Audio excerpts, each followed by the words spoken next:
Hello, everyone. We're going to start our meeting this evening, and I want to thank you all. Many of you were here on Monday night, and I'm glad that you came back, and I think we'll probably get a lot more. Actually, we're probably going to have, as I said, this is the meat of the whole problem tonight. We're fortunate enough to have two marvelous gals here, extremely knowledgeable, unselfish patriots, who are both moms, both have their own businesses, and have dedicated, excuse me? Do introduce yourself. Oh, okay. But let me finish this sentence, okay.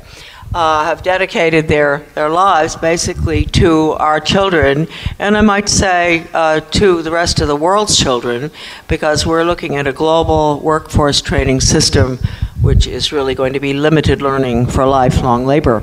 By the way, I've just been informed that I better identify myself. I'm Charlotte Iserbyt. I am the author of The Deliberate Dumbing Down of America, and I was fortunate, in quotes enough, to be in the office where all of the restructuring came from in the United States Department of Education under Ronald Reagan. And what we're looking at, school choice, charter schools, communist core, technology, global education, US-Soviet education agreements, limited learning for lifelong labor, no more grades, no more books, etc. That came out of my office, which most people would be surprised to hear because it was supposed to be a conservative agenda coming out of the Reagan administration. I leaked a major technology grant, Project BEST, Better Education Skills Through Technology, and I knew I was going to get fired, so I got all the documents out of my office before I leaked the document. That document put computer courseware in every subject into every single state, and that was in 1981. So those who are fighting Common Core, I can understand their fight, their battle, but we've had Common Core under many labels ever since 1969 with the National Assessment for Education Progress. Our standards were, in fact, I think even worse in the 70s when I served as a local school board member, and we identified one standard in the health education that it's a disgusting subject, but I like to mention it to those who think the standards are bad now. This was a standard, and it was for 12th graders. It would be for first grade now. And the standard was the students should understand the 3 types of sexual intercourse, including with animals. And so I asked those who are fighting the Common Core to understand that, yes, it's a battle worth fighting, but there's a much bigger one out there. And they are being diverted from the major one, which is tax-funded school choice under charter schools, and the reason I say that is that a charter school is a public school. The only difference, and there is no other difference, is that it does not have an elected school board. And we have to look at the situation this way. That's taxation without representation.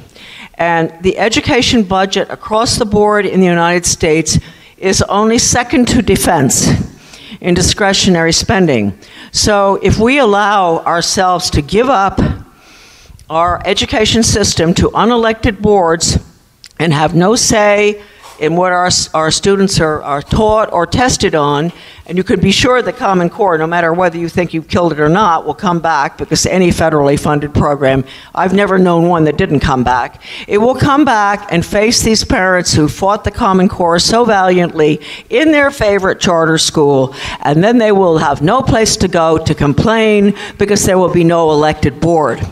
If we let this happen with that number 2 expenditure in education, that after defense, number 2, what is going to keep the American people from saying, even I, why should I go and vote downtown in the middle of the winter in Maine, go vote for tax collector, when I don't even have the right to go and vote on the school budget?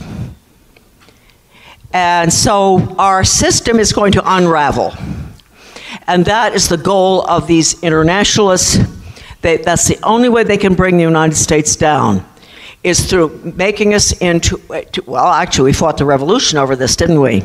We're going to go right back to where we were before, and we're not going to have any say in how our money is spent.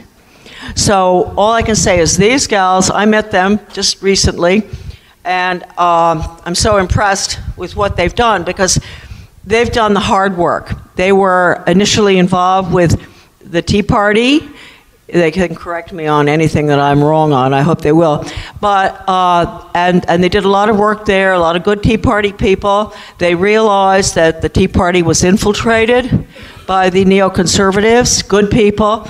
They managed. You know, they're there about 5 years working on these things. They managed to go in because enough of the Tea Party people knew them, trusted them, deprogrammed them, and they brought them out. And they're now helping them. It's a faceless army in Louisiana that is actually fighting the battle for all of us. Now, along with that involvement with the Tea Party, they have taken it upon themselves to go to the legislature in Baton Rouge, and unbelievable, I don't know how they've done it. I think you could do it here, and they're going to help you all understand how you can do it. Draft legislation for the protection of pupil rights, of assessment, privacy rights, and they'll explain this to you. If you can believe it, they got bills passed, these two gals. So I'm going to leave it to them right now, and at the end, I do want to read something to you after they're finished, and I hope you'll remind me to do this. It's a model for the country really coming out of Georgia. It's called Georgia Visions, and most states have this. And it's a shocking document, their own words, and that will be sort of the dessert for you all tonight. You can go home knowing that their goal is not education at all. It's womb to tomb, limited learning for lifelong labor, spin off profits using your children, unelected boards. This is a very scary scenario, and that's why I'm thrilled that these gals are here with us today. They know where it's at. They know you have to go to the legislature. You have to change the legislation, get bills passed. So let's give them a hand. Angela, okay. Here's Angela, my buddy. And I always feel awfully little when I stand next to Angela. And then this lovely, slender girl is really a hot pistol.